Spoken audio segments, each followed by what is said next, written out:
sleep deprived.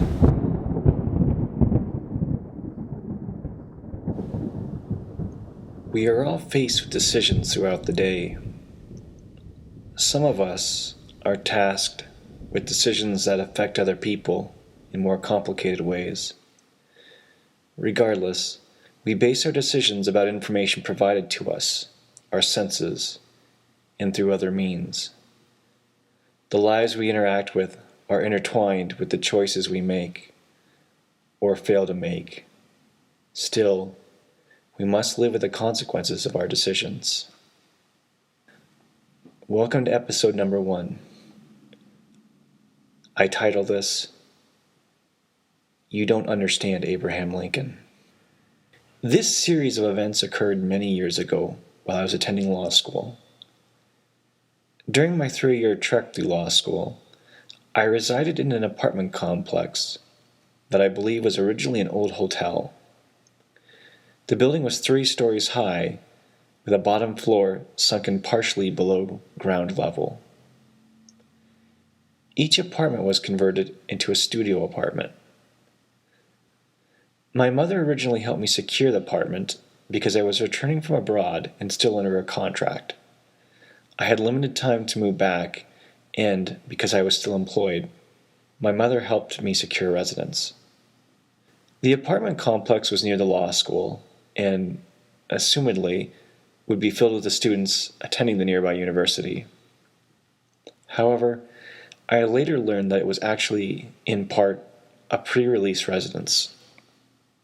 For those of you that do not know what a pre-release residence is, it is essentially a place where felons live after leaving prison, jail, or some other form of incarceration wherein they are still being supervised. This probably explains why the apartments were so cheap and run down. Based on the basic apartments, and I use the word basic to be nice, and the relatively low cost to live there, the complex attracted a diverse array of people. In this story, I refer directly to one set of neighbors that lived directly next to me. They were a unique couple, to be sure, and just one of the various neighbors that lived in that specific apartment. The couple was unique because they consisted of a female Japanese graduate student and an ex-Aryan Nation member. As I said previously, I'd lived abroad and that country just happened to be Japan, by coincidence. This was an interesting coincidence that will have more significance over time. In order to preserve their anonymity, I will call them Hiroko and Sam. In some respects, Sam was a person that experienced great change in his initial life path. As I said, Sam grew up in a white supremacy lifestyle. He found a bond with his fellow brothers and clearly followed their path. Sam's life included violence and drugs. I never really learned why he spent time in prison, but I gathered it had something to do with either violence or drugs. He had various tattoos that identified his previous life, and was missing several teeth. I assume the missing teeth were both either knocked out or lost due to meth. Admittedly, this is an assumption on my part. Sam was extremely gregarious and open about his life and his history. On the other hand, Hiroko was not so talkative. She was not rude, but rarely spoke to me. I had lived in Japan and was used to a reserved, shy Japanese personality type. However, hers felt more standoffish. I never really could discern why, but it never felt shy. Unfortunately, my assumptions as to her unwillingness to really interact with me would later prove incorrect. The two are an odd pairing to begin with. She clearly was not white, but Sam obviously had moved on from his white supremacist background. Additionally, over time, I began to suspect that Hiroko actually came from some money. I don't know exactly what some money means, but I wonder if Sam was her way of either slumming it and or sending a message to her own family.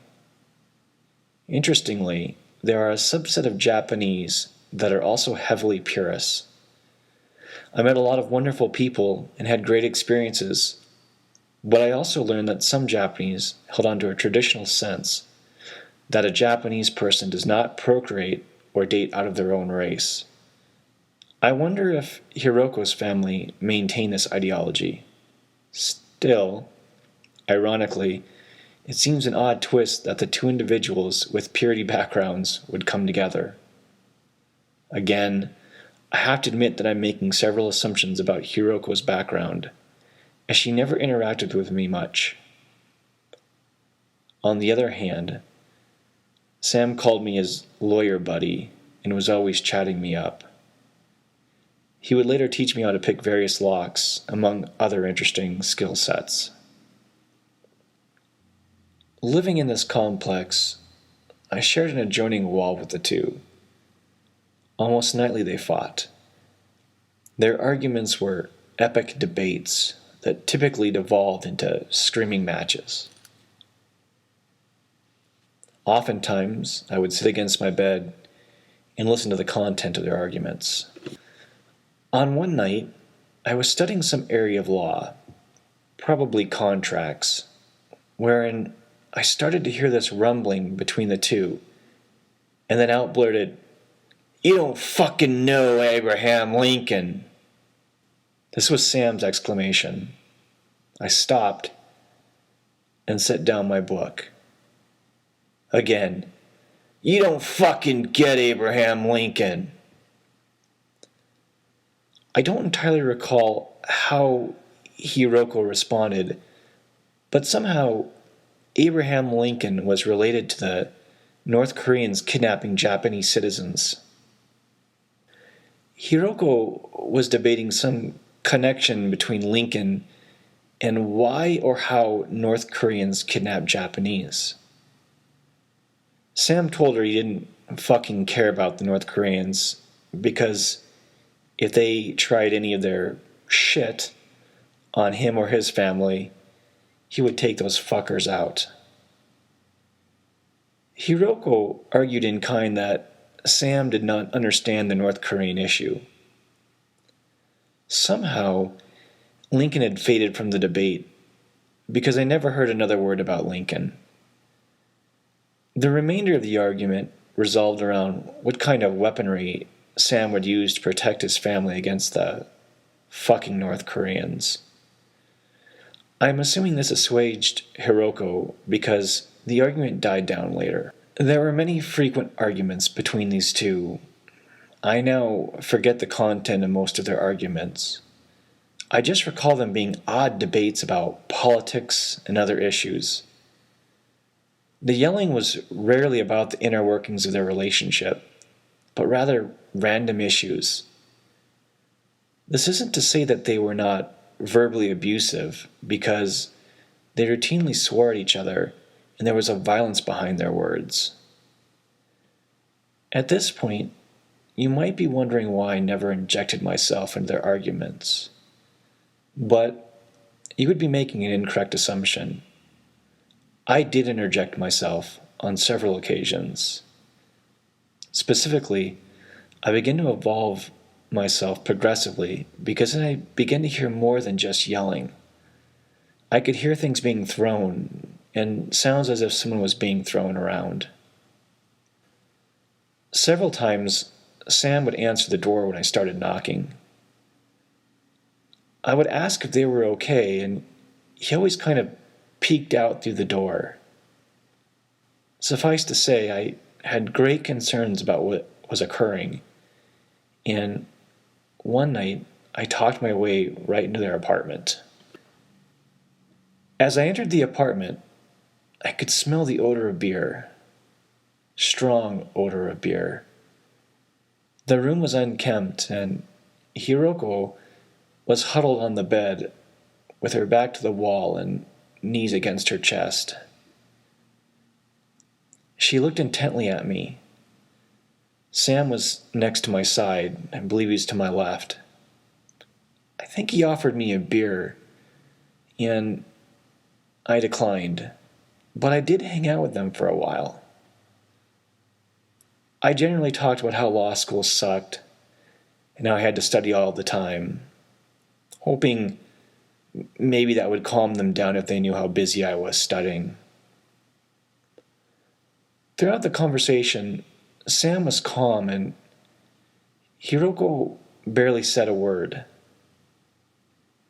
After a while, I left and did not hear from them for the rest of the night. This experience bothered me a great deal. Again, later, by random chance, I happened to be doing laundry in the laundry area of the complex. Hiroko was doing her laundry as well. My Japanese language skills were never that great, but I attempted to create some sort of rapport with Hiroko by speaking to her in Japanese. She would only talk to me in English, and we talked about really general things like school. I learned a little about where she was from and that she was actually studying to get her master's degree. She did not open up very much. At this point in time, I began to wonder if she was being abused by Sam. As I said, Sam had a violent history and used words that contained violence in a lot of his speech. I shouldn't be one to talk because I often use the word fuck as a modifier, not really as a threat, but I also call people dudes. I found that language usage often comes from our backgrounds and needs to be placed in a proper context. Shortly thereafter, there was another fight. This time it was a fight about money. During their argument, it became clear that Hiroko was supporting their lifestyle, and all of their money was derived from her and her family. There was a vicious, cruel undertone to her words, and this argument was uncharacteristic of their previous arguments. At this time, her yelling drowned out Sam, and I could hear him being more apologetic and sad or forlorn. The sounds coming from Sam were more akin to someone crying. Then the whole incident turned violent. Sounds of things being thrown began to overtake their voices. The police were called this time. Someone was clearly injured in this instance. When the police arrived, I was already out of my apartment. The police knocked repeatedly on the door, and neither Hiroko or Sam would open the door. At this point, the police threatened to kick down the door. I dreaded, wondering what they were going to see, as I was now convinced Hiroko was injured. I wonder, in retrospect, if I had waited too long or should have tried harder to get her to talk to me. But as my thought was interrupted, just then, Sam opened the door. Hiroko was in a rage and came at the officers. They quickly got her under control. I looked at Sam, and this always reminds me why assumptions are so very dangerous. He was the one that was injured. At that instant, I realized that I was entirely backwards on their relationship. Hiroko was the abuser. This explained why I sometimes observed injury on Sam and never injury on Hiroko. The few times I observed Sam with injuries, he was always explaining them away behind doing something stupid and injuring himself. he was the one bullshitting me the entire time. The relationship made sense to me at that moment. Hiroko enjoyed the control over Sam. She knew the power she had over him and used it to manipulate him and control him. The very assumptions I had made were the very assumptions that gave her so much control over him in their relationship. I believe she knew that most people would make the same assumptions. After all, Sam had gone to prison. He looked like someone that had done time. But Sam had come through his past as a changed person. He would never have made it to law school or probably through college, but he had his own unique knowledge and life experiences. The two continued to live together, and it was never that violent again. But Sam and I had several discussions about life. I never spoke to Hiroko again after that point, probably because she knew that I now understood the reality of what was occurring behind their door. Not long after, I graduated law school and was preparing to move. Sam asked me if he could have my bike. I told him that I had lost the key to the lock. The bike was also in really bad shape as well. Jokingly, I told him if he could get it unlocked, he could just have it. Of course, the lock was no problem for Sam. He didn't need bolt cutters. He just opened the lock right up. I told him I would miss him, and he said that I would always be his lawyer buddy. And so this ends the first complex story. I have a series of these involving many individuals that lived in this apartment complex and my interactions with them. But there were a lot of things I did learn from this. And perhaps the most telling lesson was that as I progress in this life, I realize how terrible we all are at making decisions. One of our most terrific failures as people and humans is the ability to make assumptions on bad information. Each day, I try to restrain myself from making assumptions and to focus more on basing my decisions from the evidence presented to me rather than instinct. This is not to say that assumptions cannot be correct, but sometimes our decisions to act or not act can have terrible consequences based on these original assumptions. So, I wish all of you a good evening, and as I sign off now to try and find some sleep, I hope you find your way back. Good night from Sleep Deprived. Sleep.